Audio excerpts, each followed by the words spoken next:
Hey everyone, welcome to the... I thought you were gonna say action or something. Winston, shut up.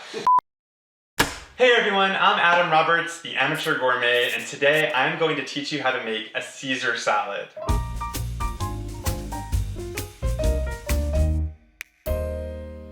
I love making Caesar salad. It's always a hit. Everybody loves Caesar. And this one is based on one that I love to eat at this restaurant near where I live called Blair's, and their secret ingredient is toasted breadcrumbs. I love bread. And so we're gonna have crunchy breadcrumbs, we're gonna have anchovies, we're gonna have garlic, maybe a little secret ingredient like Tabasco, Worcestershire, hard to say. I'm excited to make it, so let's get started. I'm gonna put a lot of garlic in here and a lot of anchovies because I'm home alone and I'm not seeing anybody. And if I do see anybody, they're going to die because I'm gonna have really bad breath.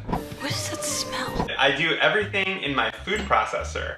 So our first step is gonna be to make the breadcrumbs. And you can buy breadcrumbs in a can, but it's not the same as making it with fresh sourdough. And what's great about the sourdough is that it has this extra flavor to it, the sour flavor that you get from the bread. But if you can't find sourdough, you can do this with white bread. You can do it with any bread as long as it doesn't have like a super strong flavor. So I wouldn't do this with like pumpernickel bread.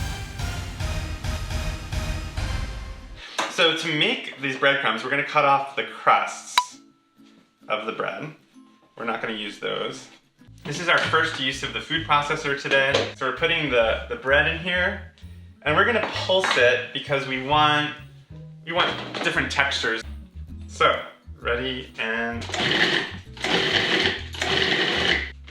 let's look. Okay, so that looks perfect. This is the texture you want. You want it to not be like powder because each little piece will have a different shape, it will take on a certain amount of color, different than the other shapes, so you'll have a variety. So I'm gonna add it to this bowl, and we'll come back to that in a little bit. Come back, Toshiba. Come back. And now, actually I just need to throw out these crusts to make some room. Is there anything you would do with that extra crust? Great question. You could actually grind these up too, and these are soft enough that it probably wouldn't have made a difference. But, Winston's under here. Is he gonna get it? You got the bread. Good job, Winston. So there are other uses. Yeah, see, I'm feeding the animals. So, next move is going to be the Parmesan.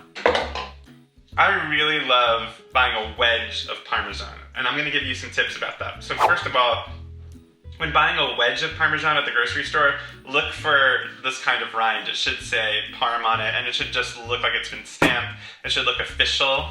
My other piece of advice is you'll see when you're at the store, sometimes they cut the rind so that the rind is over the top, so that like this part's not usable and this part's not usable, and that is a waste of money. It's the same weight. So what you want to find is a wedge where it's all Parm all the way around and there's only one small edge that is unusable. But even this edge, this is my third tip, is you want to cut off, so we're going to cut off the rind. I mean, this Parmesan rind is a piece of gold that you'll put in a freezer bag in your refrigerator, and anytime I make soup, we both love soup. like a minestrone, anything with like white beans, garlic, rosemary stuff, you drop this in and it infuses the soup with a Parmesan flavor, and it's so good. So never ever throw this away. Also, my husband, Craig, likes to gnaw on these rinds. Like I'll come home and he's like a mouse and he's like gnawing on Parmesan rinds, which is really creepy, but it's true. So cut these into squares. And once again, we're using our friendly food processor. Okay, so now is the most important moment. We're gonna make the dressing. And to make the dressing, this is where my more is more philosophy comes in. So we're gonna start with garlic. And it's funny, like if you watch real Italian chefs on TV, pancetta, marmellata, farro, bruschetta, parmigiano reggiano. They'll talk about how in Italy, like, there's a certain subtlety that like Americans think Italian food is all about garlic. Anyway, this is gonna be a punchy, big, bold Caesar. It's funny though, I'm talking about Italian chefs, but did you know that Caesar salad was invented in Tijuana, Mexico? Really? Yeah. It was. That's all I know about it. I think the chef's last name was Caesar. Okay, that makes sense. Yeah. that's actually a good foreshadowing for the secret ingredient, which we'll get to later. Okay, so that's like 4 fat cloves, 4.5 fat cloves of garlic. I think that's good. We're gonna stop there. Oh, okay, let's do one more. Because we want, bad breath is good. It's funny because I actually really do believe that the worse a dish makes your breath, the better the dish is. And I think that that's true in a lot of cultures, but like it's so funny because in Jewish culture, there's a lot of raw red onions, and my grandmother always had raw red onions on like her eggs and stuff. And then she would say, people think I have bad breath. And I'm like, that's because you're always eating raw onions. Have you been eating onions? Okay, so anchovies. Now, anchovies are very maligned. The typical person was like, oh, anchovies. But I think people like anchovies a lot more than they think they do. But that's not enough. See, we need a lot of anchovies here. We're gonna do like that amount of anchovies. See, I'm not kidding around. I'm a more is more Caesar guy, even more. So the next ingredient is mustard. You wanna use Dijon. And Dijon really helps with the emulsification. The other thing that's gonna help with that is an egg. And we're not gonna put the whole egg in, although some people do that. We're gonna just do the yolk. Okay, there we go. You just wanna make a little pocket. And now we're gonna add some liquids just to give it some acid and a little hit of extra flavor. So the first ingredient is lemon juice. Now the other thing I like to add is a little hit of Tabasco, just a hit or two. It's a nice surprise ingredient. And then Worcestershire, which is very difficult to spell and pronounce, also adds a little depth. And do you know what, it's interesting, I didn't know this, but Worcestershire sauce is made from anchovies, so kind of echoes that flavor. So now we're up to, oh God, I did something really bad. I forgot to add the blade before I added all this stuff, and that might make it hard to turn on. This will be a good experiment. Ready, and, ooh, thank God. Okay, so we started it. So now we're gonna blend that all up, and as it's blending, I'm gonna add olive oil.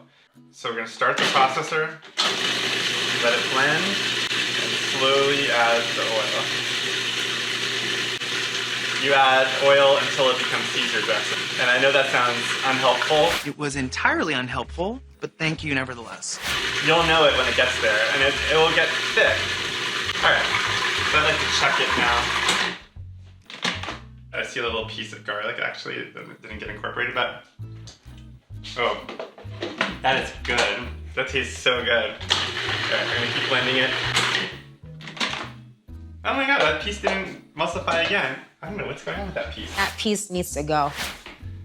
What is that? Oh yeah, that is garlic. So now we're gonna get to the toasted breadcrumbs. Now this is gonna be a little shocking to those of you who are on a diet. Trim spot, baby. Yeah, like this is not for the faint of heart, my Caesar. But what I like to do is to kind of use your fingers and moisten it with olive oil. Because you basically want to start it nice and lubricated, for lack of a better word. Because that will help it toast up. So we're gonna turn on the heat, and I'm gonna add some salt, just to give it some flavor. And then we're gonna stir them as they go. You know, you don't wanna drench them in oil, you just want them to be coated in oil. And I'm looking at this, and it looks, I can see some golden specks, but I think it needs just a little bit more. Okay, that's good. I think what's great about fresh breadcrumbs is that you'll have the crunch, but then you'll also have a little softness inside. It's more complex.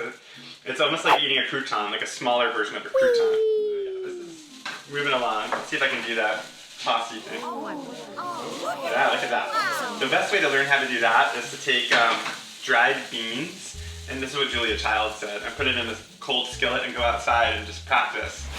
When you flip anything, you just have to have the courage of your convictions. And you will ultimately be able to do that. But it's basically forward and back, forward and back. I can see the smaller pieces are dark brown, and so I'm gonna call it. So now we're gonna put that back in this bowl. Except most of it's not going in the bowl. This is why I'm an amateur. Okay. Now, for our final step, we're gonna wash the lettuce. And you might think that washing lettuce is not something you need to learn about, but I've discovered that running cold water over lettuce and spinning it makes the lettuce crunchier. So today, for our Caesar, I have 3 lettuces. And this, maybe I bought too much, but I think when you make a Caesar salad, it's great to use a variety of lettuces. And the great thing about radicchio, which I always put in my Caesar, is that it's bitter, so it adds this like bitter flavor. And then I use endive, which is somewhere between bitter and sweet, and it has a great cup-like texture, so they take on a lot of the dressing. And then finally, I'm gonna use a little arugula, because that's what they use at Blair's, which is the basis for this salad. So we're gonna have 3 different kinds of lettuce.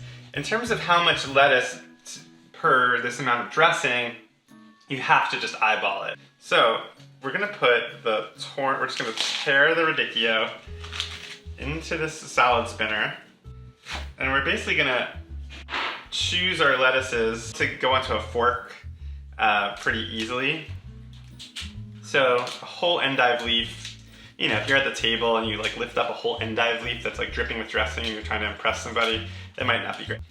So let's see, I want more endive. And endive and radicchio are expensive. It's very expensive. So, traditionally this is made with romaine, which, if that's all you can find or that's all you want to use, that's totally fine. But this is already looking good. Look at that collection of leaves. It already looks nice, so I think we're in good shape. I'm gonna add a little arugula to it. Then we're gonna wash and we're gonna spin. All right, so now we've got very dry leaves. We're gonna add them to this bowl. Wow, this is gonna be good. All right, so now we're gonna assemble our Caesar salad. So first step, stick your finger at the bottom of this thing so the blade doesn't fall out, and slowly pour your dressing over your lettuces. Look at that, that looks so good. Leave a little back, because you could always add more. And then we're gonna add a little bit of the Parmesan. And a little more. We're gonna add some of the breadcrumbs, a big handful. Wow, this looks so good. And then we're gonna start tossing. I can just tell this is gonna be so delicious. Just look at it, look at the colors, look at the textures. And those breadcrumbs that we made, as much as it was a lot of work, or a little bit of work, they're taking in all that dressing, so they're gonna be so much more delicious. All right, let's taste. Sorry. Okay. Really good. Now we're gonna plate. So, salad number 1, salad number 2. This is enough truly for a meal. If you were doing this as an appetizer, this would feed 4 people easily. Doesn't that look good? So, we're ready to finish, and we're just gonna finish with the stuff we made. We're gonna put more Parmesan on top. And we're gonna finish with these breadcrumbs, these toasted breadcrumbs, which are gonna add so much texture and extra flavor and crunch and everything you want. How could that be bad? The only thing that's missing is the guy who comes over and says, "Would you like some pepper on that?" Pepper. Pepper. Pepper. And so that, my friends, is how you make a Caesar salad. I am so hungry and I cannot wait to eat this. So if you make this, please let me know. You can follow me on Instagram at Amateur Gourmet, or subscribe to my newsletter, the Amateur Gourmet newsletter, which is on Substack. And I'll see you here next time.